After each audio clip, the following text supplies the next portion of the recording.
मेरे द्वारा होता जो कुछ करते वो सारा भगवान। मैं न रहा, मेरा न रहा, करता कौन कहां अभिमान। ढांचा एक बना रखा है, अपने से ही अपने काम। नियमित सब चलते कल पुर्जे, होती दिखती क्रिया तमाम। केवल ढांचा दिखाई दे रहा है, अंदर सिर्फ भगवान बैठे हुए हैं। अब जो कुछ हो रहा है वो सिर्फ भगवान कर रहे हैं। ढांचा दिखाई दे रहा है व्यक्ति का, वो अंदर बैठा है परमात्मा, वही सब कुछ करा रहा है। तुमने जो कहलाया मुझसे वही कहा मैंने अविकल। तुमने जो करवाया मुझसे वही किया मैंने निश्चल। तुमने जो सिखलाया मुझको सीखा मैंने वही सकल। तुमने जो दिखलाया मुझको देखा मैंने वही अकल। ये जो कुछ भी कहा क्रिया सीखा देखा मैंने प्रीतम। सो सब तुमने ही अपने में अपनी की लीला उत्तम। तुमने जो कहलाया मुझसे वही कहा मैंने अविकल। तुमने जो करवाया मुझसे वही किया मैंने निश्चल। ये उस जो भावदेव को प्राप्त हो रहा है, किंचन मात्र हम नहीं रह गया, वो देख रहा है प्रभु करा रहे हैं। मन मत कैसे होते मुझ में, जब मैं ही हूं नहीं स्वयं। बना तुम्हारा सुख सदन, तुम्ही से रहते हरदम। मन बुद्धि चित्त हम सब कुछ आपने अपहरण कर लिया, आप कार्य तो आपके द्वारा हो रहे। वो शब्द में त्रुटि हो सकती, हाईजैक कहते, हाईजैक कहते, कर लिया हाईजैक भगवान ने, पूरा सिस्टम हाईजैक कर लिया। मन बुद्धि चित्त अहंकार इंद्रियां सबको भगवान ने। अब वो दिखाई दे रहा है केवल ढांचा करता हुआ, लेकिन क्रिया। किसी ने प्रश्न किया, ये आपको मन परेशान करता है जैसे हम लोगों को परेशान करता है? था, परेशान करता था जब मेरा मन था तब। जब मेरा मन था तब परेशान करता था, और जब उनका मन हो गया तो अब आनंद देता है, परेशान नहीं करता है, अब आनंद देता है। क्या स्थिति होती है? मेरे मन में नित प्रविष्ट रहे, ईश्वर का मन करता काम। ईश्वर के मन के ही होते उदय दिव्य संकल्प ललाम। अब जो मेरा मन था उसमें ईश्वर का मन आकर बैठ गया। अब जो संकल्प विकल्प हो रहे हैं, अब जो क्रियाएं हो रही, जो भी बात हो रही, जो प्रश्न उत्तर हो रहे, जो चेष्टा हो रही, वो ईश्वर के द्वारा हो रही, वो किसी जीव के द्वारा नहीं हो रही। जीव के द्वारा किसी का परिवर्तन नहीं होता, ध्यान रखना। जो इसमें मैं था उसका अपहरण कर लिया गया, और उस मैं पे जो मैं है वो बैठ गया, अब अपना कार्य वो कर रहा है। रहा न मेरे मन में कुछ भी, ईश्वर के मन के अतिरिक्त। रहता सदा इसी से वो, मधुरमय भगवद रस से अभिषिक्त। अब मेरा मन नहीं रह गया, अब प्रभु के मन ने हमारे मन पर पूरा का पूरा अधिकार करके बैठ गया। तो प्रेम रस अभिषिक्त मन, सूखे मन में काम क्रोध लोभ मोह मद मत्सर होते, भगवत रस से अभिषिक्त मन में नहीं होते। परेशान भूखा आदमी करता है, तृप्त आदमी तो आराम करता है। अब श्री राधा जुग चरण निवास, अब तृप्त हो गया, अब इसके भागने की जगह नहीं बची है। मेरे मन को नित्य बनाए रखते प्रभु निज मन का यंत्र। करते उससे अपने मन की मनमोहन वे परम स्वतंत्र। रहा न कोई मुझ में करने वाला अब शुचि असुचि विचार। अंतर्द्वंद मिट गए सारे, मिटे मोह के सभी विकार। एक लिखा कि हमने आपको जान लिया, नहीं भाई नहीं जान सा। छाती से लगे रहो फिर भी नहीं जान पाओगे, छाती से लगोगे फिर भी नहीं जान पाओगे, वचन से लग जाओगे तो जान जाओगे, वाणी को पकड़ लो उसके अनुसार चल दो तो जान जाओगे, नहीं जान पाओगे। प्रभु के मन में निज को खोकर मन हो गया अमन मेरा। उठा असत आशा तृष्णा का ममता का सारा डेरा। अमना हो गया मन, कुछ नहीं चाहिए। जब बहुत बड़ी वस्तु मिल जाती है तो उसके पाने के बाद कुछ पाना बाकी नहीं रहता, उसके जानने के बाद कुछ जानना बाकी नहीं रहता। एक बार चित्त को लगाओ तो, एक बार प्रभु में लगाओ फिर जब प्रभु तुम्हारे चित्त को स्वीकार कर लेंगे तो क्रीड़ा करते अब मन में स्वयं प्रीतम इच्छा अनुसार करते रहते नित्य उसमें, उससे वे अब स्वच्छंद विहार, अब मन रूपी भवन में हमारे प्रीतम स्वच्छंद विहार कर रहे हैं। जितनी भी मलिनताएं थी, जितनी भी इच्छाएं थी, वो प्रभु से विमुख होने के कारण, और जब प्रभु पधारे मन में सब अपने आप खत्म, क्रियाएं वैसे ही हो रही। मेरा जो कुछ था सब ही पर हुआ, एक उनका अधिकार, वे ही अब सब कुछ बने, प्राण हृदय मन प्राणाधार। भगवत प्रेमी महात्मा के प्राण कौन? प्रभु। मन कौन? प्रभु। तो प्राणाधार कौन? प्रभु। हृदय कौन? प्रभु। स्वयं प्रभु बन जाते हैं। रहे कहीं भी कैसा भी यह देह पांच भौतिक सविकार, सविकार, मैं उनमें वे मुझ में, वे मैं नित्य निरंतर एकाकार, ये भावदेह में पहुंचने की स्थिति है। मेरे द्वारा बोल रहे हैं केवल मेरे श्री भगवान, मेरे द्वारा छेड़ रहे हैं वे मीठी मुरली की तान। मेरे जीवन में अब तो एकमात्र उनका ही स्थान, अतः उन्हीं का होता मुझ में क्रिया नित्य क्षुद्र महान। क्रिया क्षुद्र हो या महान हो, वे उन्हीं भगवान से हो रही। अब मैं मेरा कहीं अस्तित्व तो नहीं रह गया। इस स्थिति में भाव का प्रादुर्भाव हो जाता है और भाव देह की प्राप्ति हो जाती है। तो कह रहे इस लोक में आराध्य देव से भिन्न कहीं भी जिसकी ममता नहीं है, उसके लिए कोई संसार नहीं है, उसके लिए कोई प्राणी नहीं है, यहां तक कि अपना भी अस्तित्व तो नहीं रह गया। देखो साधना को समझिए, अपना भी अस्तित्व तो नहीं रह गया, तब वो नित्य दिव्य रास लीला का रहस्य उसके हृदय में स्वयं प्रकाशित हो जाता है। ये माया मुग्ध मानव अपनी बुद्धि लड़ाकर रास को समझना चाहे तो कदापि नहीं। कौन अधिकारी है? बोले जिसका इस लोक में कोई भी नहीं है, अपनी ममता कहीं नहीं है, जगत में पूरे ना कोई प्राणी पदार्थ में, यहां तक कि अपना भी अस्तित्व खो गया, वो रास का अधिकारी। इसीलिए कई बच्चा के पेट, बच्चा बन जाओ, आचार्य शरणागत हो जाओ, स्थिति वो प्रदान कर देंगे। हृदय में जब तक थोड़ी भी वासना का अंधकार है, वो इस रास के ज्ञान से आलोकित नहीं हो सकता है। जगत के विषयों से त्याग वैराग्य उपरति के अनंतर रसिक महापुरुष की विशिष्ट कृपा, तब वो रास रहस्य का ज्ञाता होता है। श्री श्यामा श्याम की किंचित कृपा से रहस्य प्रकाशित होता है। ये लोक लोक नहीं रह जाता, मृत्यु लोक नहीं रह जाता उसकी दृष्टि में, ये सब दिव्य वृंदावन हो जाता। कहीं भी हो रहे उसकी दृष्टि वृंदावन में ही रहती, उसका दिव्य रास लोक अलग अलौकिक उसके नेत्रों में छाया रहता है। हमारा हृदय तो वासना से ग्रस्त है, दिव्य लोक की बातों पर विश्वास ही नहीं है, पाप की तरफ ही आकर्षण है, यही सुख दिखाई दे रहा है। इस माइक जगत को ही सत्य मान रहे हैं। अरे अभी माइक जगत को त्याग करके योग माया के आवरण को भेद करके आगे बढ़ना। रास में जहां श्री श्यामा श्याम व्यवधान रहित अद्भुत रास रंग में मगन है, ये माया का आवरण और योग माया का आवरण हटे बिना वहां प्रवेश नहीं होता है। वहां का वस्त्र, वहां के शरीर, वहां के खेल सब व्यवधान रहित मायातीत योग मायातीत दिव्य प्रेममय है। वस्त्र भी प्रेम के, वस्त्राभूषण भी प्रेममय।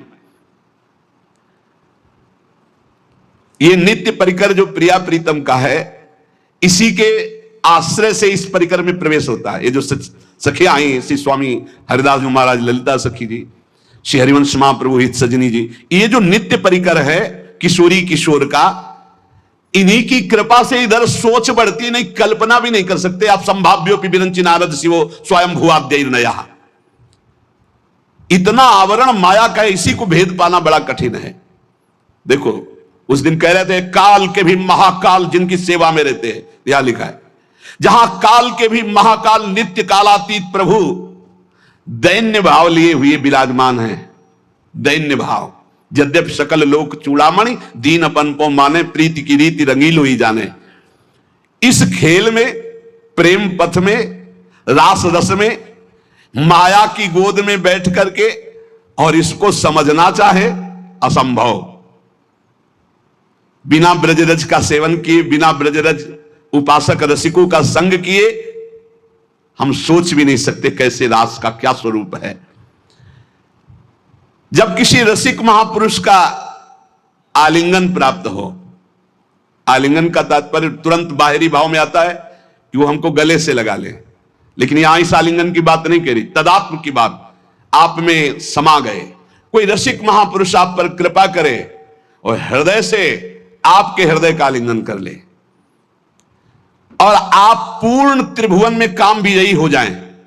कोई त्रिभुवन में मृत्युलोक की सुंदरता, क्या देव गंधर्व लोक की भी सुंदरता, ब्रह्मलोक की भी सुंदरता आपको आकर्षित ना कर पावे। इस कोटि का वैराग्य जहां यत किंचन मात्र ब्रह्मलोक तक का कोई भी भोग आकर्षण ना पैदा कर पावे, वो इस मलिन माया को पार करके ठीक उस रास लीला परम धाम की तरफ जाने का अधिकारी होता है। कितनी ऊंचाई चाहिए, इसीलिए बच्चा बन जाओ। बहुत ऊंचे नहीं बन पाओगे, बच्चा बन जाओ। साधारण मानव समाज अपने धर्म में तो चल नहीं पा रहा, वर्णाश्रम धर्म की तो बात ही दूर हो गई, वैदिक सिद्धांतों तक तो पहुंच ही नहीं हो रही है। धर्म का जब तक पालन नहीं तब तक पाप वासना भ्रष्ट किए हुए कैसे कोई समझेगा प्रिया प्रीतम की बात। इसीलिए बड़े भाग्यशाली हैं अपने लोग जो प्रिया प्रीतम की बात कथन ये सब महामहिम बातें ये सुनने को नहीं मिलेंगी, नहीं मिलेगी। आजकल श्रवण कथन का स्वरूप ही बदलता चला जा रहा है, एक उपहास, एक मनोरंजन, एक ऐसा। ये जो मायाकृत है, कैसे जानेंगे रास, कैसे जानेंगे भगवान की प्रेम विलास को। अरे भक्त तो धर्म राज्य, वैदिक सिद्धांत राज्य, यहां तक कि मोक्ष पदवी से ऊपर उठा हुआ प्रेम राज्य में जब पहुंचता तब यह दिखाई देता है रास क्या है, राधा कृष्ण का स्वरूप क्या है। भावलीला में मानवीय कर्म चेष्टा का प्रवेश ही नहीं है। यह मानव जगत आदर्श के शिखर तक मानव कर्म पहुंचते हैं, रासलीला में नहीं। यह रासलीला भावलीला है, यह भावदेह से होती है। जैसे ब्रज में जो रास हुई, जब भगवान श्री कृष्ण की बंसी बजी तो सब गोपियां भगवान श्री कृष्ण के समीप पहुंची, तो हर गोपी अपने पति के पास सोई हुई थी, जहां जो जैसी थी व्यवस्था में। शरीर से एक भी गोपी नहीं गई। पूज्य महाराज भाई जी महाराज कह रहे, गोपी अपने अपने पति पुत्रों के पास थी, मानव देह मानव के पास था और भाव देह चिदानंद में दिव्य रूप से वो भगवान के समीप गई, रास में सम्मिलित हुई। ये स्थूल सूक्ष्म कारण देह नहीं थे, भाव देह चिदानंद में स्थिति गोपी की। चिन्मय देह भाव देह में दिव्य अलौकिकता होती, उसमें स्त्री पुरुष के चिन्ह ये सब भाव नहीं होते। इस माया देह को वहीं छोड़ दिया था अपने अपने घरों में और सब भाव देह से पहुंची हुई थी। पूज्य भाई जी महाराज इसमें लिखा, आत्माराम श्री कृष्ण का आलिंगन आत्मा से होता, देह से नहीं। वो आत्मदेह स्वरूपा गोपांगनाएं थी। इसलिए प्रभु को जो रास विलास में तो कहा स्वप्रतिबिंब विभ्रमा, जैसे बालक अपने प्रतिबिंब से खेलता है, अर्थात सब श्री कृष्णमयी चिदानंद देहधारी गोपियां थी, कोई लौकिक स्त्रियां नहीं थी। जब ब्रज रास को ही नहीं समझ पा रहे हैं तो नवनिभृत निकुंज का रास ये भावुक जनों का विषय है, ये कल्पना का लोक नहीं है, ये परात्पर प्रेम का दिव्य लोक है। इसलिए हमारी प्रार्थना उन प्रेमी उपासकों से है कि ऐसे बहिर्मुख जनों का, ऐसे बहिर्मुख व्यवहार का, ऐसे बहिर्मुख वार्ता का त्याग करके अपने भाव को बचाते हुए बहुत ऊंचाई पर प्रभु ने घसीट लिया है प्रिया प्रीतम की उपासना। तो सिर्फ श्यामा श्याम का नाम, श्यामा श्याम की रूप, श्यामा श्याम की लीला, श्यामा श्याम के गुणों का गायन करते हुए संसार की, लोक परलोक की कोई परवाह न करते हुए, किसी की समालोचना का यह विषय नहीं, ये अपने हृदय के भाव का विषय है। तो जैसा आचार्य गुरुदेव ने उपदेश किया वैसा हम आगे बढ़ते रहे। पूज्य श्रीपाद प्रबोधानंद जी महाराज, यदि आपको वृंदावन का वास मिल गया है, वृंदावन आने को मिल गया है, अब यहां आपको कोई कटुवचन बोलता है, आपके साथ दुर्व्यवहार करता है, तो आपको पवित्र किया जाता है। यह भाव राज्य है, इसमें स्थूल से सूक्ष्म, सूक्ष्म से सूक्ष्मतर और सूक्ष्मतर से सूक्ष्मतम में प्रवेश होता है। यह दिव्य भावना का लोक है। स्थूल, सूक्ष्म, कारण, भाव, चिन्मय, 5 भेद है। पहले स्थूल भाव बनता है। कैसे? शरीर से प्रकट सेवा में खूब तन्मयता, शरीर से जैसी आज्ञा हुई जहां हमें खड़ा कर दिया गया वही शरीर प्रधान। फिर अंतर में घुसता है, अंतःकरण प्रधान, सूक्ष्म शरीर, चिंतन प्रधान। अब बाहर की क्रियाएं तो पहले से ही संयमित हो चुकी है। अब जैसी गुरु आज्ञा वैसा अंदर चिंतन प्रधान। फिर कारण स्वभाव प्रधान हो गया। या जो पर्यो मोहि सहज स्वभाव, श्री हरिवंश नाम रस चाओ, श्रुतौ राधिका कीर्तिरंता स्वभावे। अब उसका स्वभाव बन गया भगवत लीला गाना, भगवत लीला सुनना, भगवत नाम जप करना, भगवत कीर्तन करना, भगवत सेवा करना। तब प्रकट होता है भाव। स्थूल, सूक्ष्म, कारण, तीनों का परिवर्तन जो कर दे उसका नाम भाव। भाव के आगे चिन्मय देह की प्राप्ति होती है, जिसे भाव देह कहते हैं। ये बड़ा विलक्षण होता है। न स्थूल होता है, न सूक्ष्म होता है, न कारण होता है, न यातना देह होता है, न देव देह होता है, न स्वाप्निक देह होता है। एक अलौकिक चिन्मय भाव देह है। ये नित्य, जैसे प्रिया प्रीतम वैसा ये नित्य है चिन्मय देह। ये देह केवल कहने मात्र को ये शुद्ध भगवत स्वरूप है। इसमें देह जनित कुछ नहीं है, हड्डी मांस या पुरुष स्त्री के चिन्ह ये सब नहीं है भाव देह में। अब आप विचार कीजिए, ये जो लीलाएं हैं ये चिन्मय देह से हो रही है, जहां ना स्त्री चिन्ह है, ना पुरुष चिन्ह है, ना रक्त है, ना मांस है, ना मज्जा है, ना हड्डी है, ना विकार है। निर्विकार चिदानंद चिन्मय देह। कैसे जानोगे कैसी रास हो रही है? यहां देह और देही का भेद नहीं, जैसे आत्मा अलग है देह अलग है। यहां माया का पर्दा नहीं है, यहां बहिरंग प्रकृति का प्रवेश नहीं है, यहां अंतरंगा योग माया का भी प्रवेश नहीं है। यहां माया की चादर डालकर भगवान नहीं खेलते, यहां खुला खेल हो रहा है चिदानंद में। जैसे यहां तो माया की चादर पड़ी हुई, पहले देह फिर अंदर बैठा हुआ चिदानंद तत्व है, उसे कोई बिरला ज्ञानी जानता। समात्मा सुदुर्लभा वासुदेवास्वरमिति। इस चिन्मय भावदेह की जब प्राप्ति होती है तो केवल प्रिया प्रीतम के मिलन आनंद की व्यवस्था करना और उसी आनंद में पूर्णानंद में डूबना। जैसे हरिवंश लाल ललना मिली तो हियो सिरावत मोर, चिदानंद भाव देश से चरी। इसमें जो चरम सुख है उसके आगे मोक्ष सुख कड़वा लगता है। यह रहस्य तभी खुलता है जब दिव्य लीला राज्य के भावरस में डूबे हुए किसी भावुक महापुरुष की शरणागति मिल जाए और उनकी बताई हुई उपासना के क्रम से स्थूल शरीर, सूक्ष्म शरीर, कारण शरीर, तीनों से परे भाव, भाव से भी गाढ़ भाव दे चिदानंदमय की प्राप्ति, तब इस लीला में प्रवेश हुआ। प्रभु की प्राप्ति के अनेकों निश्चित मार्ग सत्य हैं जो मोक्ष प्रदान करते हैं, प्रेम भी प्रदान करते हैं, परंतु ये कुछ विलक्षण है। लीला संदोह में प्रवेश करने के लिए सखी भावापन्न होना ही पड़ेगा। देखो, जब नारद जी ने हट किया कि मुझे आपकी ब्रज लीला रास देखना है, तो उनको नारद जी से गोपी बनना पड़ा। अर्जुन जी को भी गोपी बनना पड़ा। भगवान शंकर जी ने जब चाहा तो इनको भी गोपी बनना पड़ा। ब्रज लीला के रास में अर्जुन को, नारद जी को, भगवान शंकर को गोपी बन करके प्रवेश दिलाया। लेकिन नवनिवृत्त निकुंज में तो सहचरी भाव के बिना प्रवेश। 3 गोपिन ते दुर्लभ माई, नित्य विहार सहज सुखदाई। यहां धाम, परिकर, खगमृग पशु पंछी, सब चिदानंद।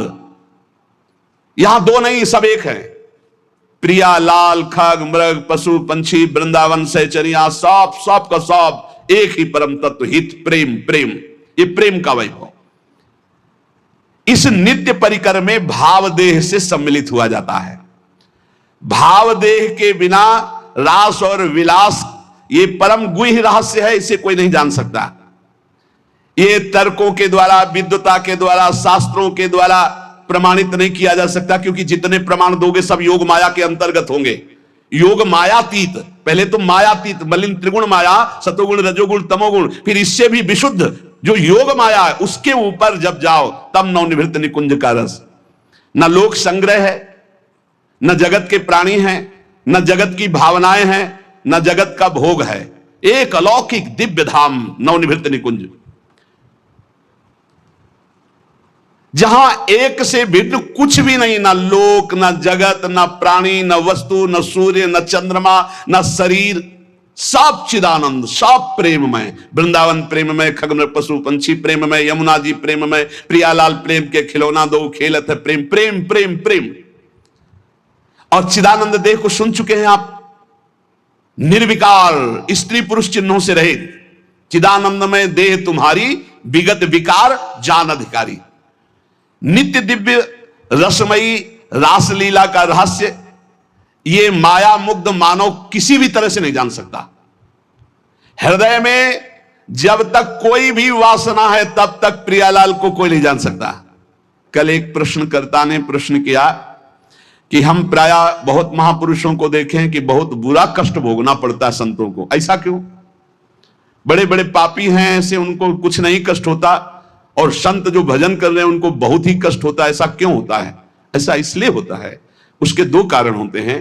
पहला तो इतने करुणा में होते हैं कि वो अपने जनों के आगामी प्रारब्ध को देख लिया और वो जान भी नहीं पाया और प्रारब्ध को घसीट कर अपने शरीर पे डाल लिया और भोग लिया। इतना करुणा में हृदय होता है कि अनंत माताओं का हृदय भी उतना करुणा में नहीं होगा। कोई जान नहीं सकता इस बात को। वो देखा कि हमारे अमुक जन पर प्रारब्ध का आक्रमण होने वाला है, तो प्रारब्ध तो मिटाया नहीं जा सकता, भोगा जा सकता है, तो आओ हम भोगने के लिए तैयार हैं, और वो उनके प्रारब्ध को ले लेते हैं।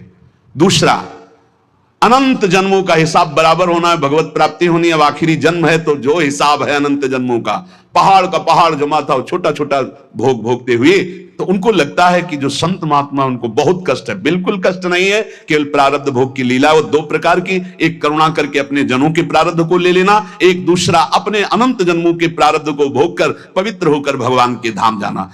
दूसरा, जो पापात्मा जन है उनके जो वर्तमान के पाप हैं और पूर्व के पुण्य उनके काम कर रहे हैं, इसलिए उनको कष्ट नहीं दिखाई दे रहा। लेकिन जब पूर्व का पुण्य समाप्त हो जाएगा, वर्तमान का पाप और पूर्व का पाप लगे, तब उनकी दुर्गति हो जाएगी।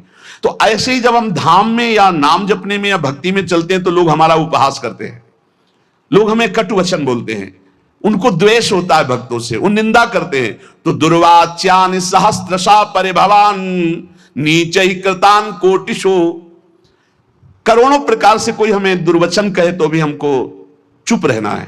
क्यों चुप रहना? हमें अपना काम बनाना है।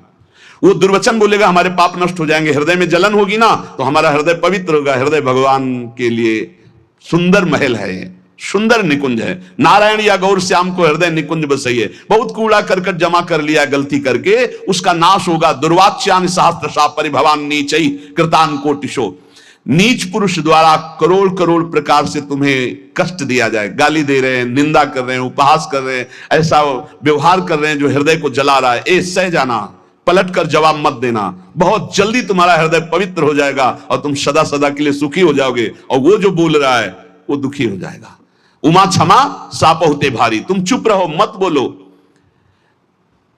भक्ष्याच्छादनवास कुट्य मिलना दुखान्यलम कोटिशा, हो सकता है कि तुम्हें भोजन आदि की व्यवस्था हो, वास की सही व्यवस्था न हो, गर्मी सर्दी आदि सहनी पड़ रही, चुपचाप सह लो, थोड़े दिन का जीवन है, भगवत प्राप्ति करनी है। धाम में ऐसी निष्ठा से रहो, भोजन भी नहीं मिलेगा, कष्ट भी मिलेगा, गालियां मिलेंगी, तो भी हम धाम को नहीं छोड़ेंगे। कामाद्य रति पीड़या च मनसो वैकल्यमात्यंतिकम, अब इतने बड़े भजनानंदी तो नहीं है कि हम काम विजयी हों, तो ये काम आदि दोष हमारे हृदय को जलाएंगे, पीड़ा देंगे, पर हम किसी से कहेंगे नहीं, कोई चेष्टा नहीं करेंगे, सह जाएंगे। वैकल्य मात्यंतिकम, भारी विकलता होने पर भी हम किसी से नहीं कहेंगे, हम कोई चेष्टा नहीं करेंगे, हम सह जाएंगे।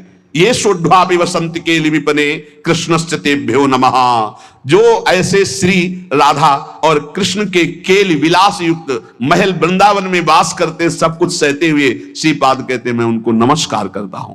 दोषान्न स्थिर जंगमेषु कलयन कस्यापिनो द्वेजयन, तुम्हें उद्विग्न करेंगे यहां लोग, तुम्हें परेशान कर सकते हैं, पर तुम उनकी निंदा मत करना, उद्विग्न मत होना, उनकी निंदा मत करना, अपने आप को बचा के निकल जाना।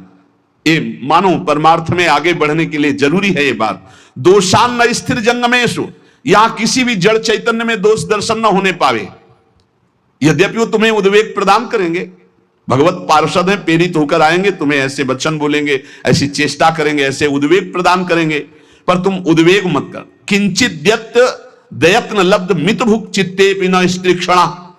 यदि तुम्हें कवल दो कवल ही भोजन मिल जाए तो उसी को खा करके दिन व्यतीत कर लो। अभ्यास में बहुत बड़ी सामर्थ्य है, बहुत बड़ी सामर्थ्य अभ्यास में है। ये भगवत प्राप्ति जब लक्ष्य हो जाएगी तभी सह सकते हो, अन्यथा नहीं सह पाओगे। अगर कवल दो कवल भी भोजन मिल जाए तो उधर में डाल लिया, पूरा दिन व्यतीत। कवल दो कवल तो बहुत होता है, 3-4 दिन में कभी ऐसे गुड़ मिल जाता था ना गंगा किनारे, गुड़, तो गुड़ पाके एक कमंडल जब गंगा जल पीते थे तो ऐसे भगवान की तरफ, कितने कृपालु भगवान हो, ऐसे एकांत में भी आप हमारे उदर पोषण को देते हो। आज तुम 3 बार पाते हो, एक बार भी भगवान हृदय से जय नहीं बोलते होगे, हृदय से जय नहीं बोलते होगे कि आहा कितने कृपालु प्रभु आप हो, आप कितना प्यार करते हो। कभी रोते हो प्रभु के प्रति, कितना प्यार है प्रभु का। हर व्यवस्था है लेकिन कभी एकांत में जय जयकार हृदय से नहीं कर, ये आपकी कितनी अपार कृपा है नाथ हम पर। और कह रहे मितभुक चित्ते पिन स्त्री क्षणा, एक क्षण के लिए भी वृत्ति काम भोग के लिए किसी माता बहन की तरफ गंदी भावना से न जाने पावे। धाम में वास करते हो, ऐसी गलती ना होने पावे। श्री राधा मुरली धरोज्वल यशहा श्रणवन गृणन संस्मरन यो वृंदावन मावसेन मधुर धीर धन्याय तस्मै नमः। जो हर समय राधा मुरलीधर का निरंतर नाम जप करता है, यशोगान करता है, किसी माता बहन की तरफ काम भाव से एक क्षण भी नहीं देखता है, थोड़ा कवल दो कवल मिल जाए उसी से काम चला लेता है, रात दिन भजन में है पर लोग उसे गाली देते हैं, लोग उसको दुर्वचन बोलते हैं पर वो कुछ नहीं बोलता, सह जाता है। तो श्रीपाद कह रहे हैं धन्याय तस्मै नमः, वो धन्य हो गया, मैं उसे नमस्कार करता हूं। ऐसा हमारा जीवन श्रीधाम वृंदावन के प्रति समर्पित हो, निरंतर नाम जप करें। और जो भाव में झांकी आ रहे उसे कल्पना मत मानो, बहुत रोमांचित हो कि प्रभु पधारे, प्रियालाल हमारे ध्यान में आ रहे। और जैसा तुम्हारा गाढ़ ध्यान होता जाए, किसी से कभी कहना मत कि स्वप्न में भगवान आए हैं या हमारे ध्यान में भगवान आए हैं, आज तो हमने ऐसा अनुभव किया, वैसे कुछ मत बोलो। परमार्थ की अनुभूतियां छुपाने से आगे बढ़ती हैं, अगर हम जरा भी बोल दिए तो उसी दिन से बंद हो जाएंगी। इसलिए सावधान रहो, खूब नाम जप करो, अपने भाव की बातें किसी को बताओ मत, और किसी के द्वारा आपके प्रति जो दुर्वचन है, अपमान है, निंदा है, इनको सह जाओ। जैसा रूखा सूखा मिले उससे उदर पोषण करो। यहां से जाना है, शरीर छोड़ना है, भगवत प्राप्ति करनी